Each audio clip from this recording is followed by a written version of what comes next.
আমার recipe follow করে একবার যদি কেউ এইভাবে পাটিসাপটা পিঠার খিরসা তৈরি করেন তাহলে কিন্তু এর স্বাদ জীবনেও ভুলবেন না। দেখুন কতটা লোভনীয় লাগছে এই পাটিসাপটা পিঠার খিরসাটা। এই খিরসাটা এতটা লোভনীয় আর এতটা স্বাদ যে কেউ এর স্বাদ জীবনেও ভুলবে না। তো হাই গাইস, আসসালামু আলাইকুম, কেমন আছেন সবাই? আলহামদুলিল্লাহ আমি ভালো আছি। তো আজকে আমি আপনাদের এখানে দেখাবো আমি কিভাবে এই পাটিসাপটার খিরসাটা তৈরি করে নিয়েছি। এখানে আমি প্রায় 1.5 কেজি পরিমাণ লিকুইড গরুর দুধ নিয়েছি। দুধটাকে আমি আস্তে ধীরে জাল করে নিয়েছি। আর এখানে আমি কালিজিরা পোলাওর চাল ব্লেন্ডারে ব্লেন্ড করে নিয়ে আগে থেকে একটু দুধ আমি বাটিতে উঠিয়ে নিয়েছিলাম, এটার সাথে আমি মিশিয়ে নিয়েছি। আর এখানে দুধটা কিন্তু দেখুন কতটা জাল হয়েছে তা কিন্তু দেখেই বোঝা যাচ্ছে। আর এখানে আমি 3 টেবিল চামচ দিয়ে দিচ্ছি গুঁড়া দুধ। গুঁড়া দুধটা দিলে খাবারের টেস্টটা বেড়ে যায়। তো সবাই চেষ্টা করবেন গুঁড়া দুধ দেওয়ার জন্য, তাহলে কিন্তু ভীষণ মজা লাগে। আর এখানে আমি খাঁটি খেজুরের গুড় নিয়েছি 1 কাপ পরিমাণ। এখন এটাকে আমি দিয়ে দিয়েছি। আর গুড়টা যে কতটা খাঁটি তা কিন্তু দেখেই বোঝা যাচ্ছে যে একটু লিকুইড টাইপের।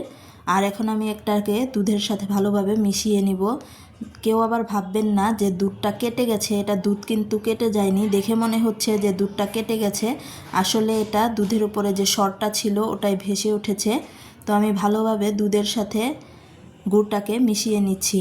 এখন আমি এখানে আগে থেকে যে আমি দুধের সাথে পোলার চালটা মিশিয়ে রেখেছিলাম ওটা এখন আমি দিয়ে দিচ্ছি। দেখুন এটা কিন্তু দিয়ে অনবরত নাড়তে হবে, নয়তো জমাট বেঁধে যাবে। এখন আমি দিয়ে এটা অনবরত নাড়তেই থাকবো। দেখুন নাড়তে নাড়তে এক সময় এটা ঘন হয়ে যাবে, কিছুক্ষণের মধ্যেই ঘন হয়ে যাবে। আর এই কাজটা আস্তে ধীরে করতে হবে। দেখুন আমি কিভাবে অনবরত কিন্তু আমি নেড়েই চলেছি, নয়তো নিচে পোড়া লেগে যাবে। তো আস্তে আস্তে এটা সুন্দর ঘন হয়ে আসবে। আর এভাবে কিন্তু খিরসা তৈরি করলে ভীষণ ভালো লাগে, ভীষণ টেস্টি হয়। আর সবাই চেষ্টা করবেন যে পোলার চালের গুঁড়াটা দিয়ে খিরসাটা তৈরি করতে, এটার যে একটি ফ্লেভার ভালো লাগে। তো দেখুন আমি কিভাবে অনবরত এটা নেড়ে রান্না করে নিচ্ছি।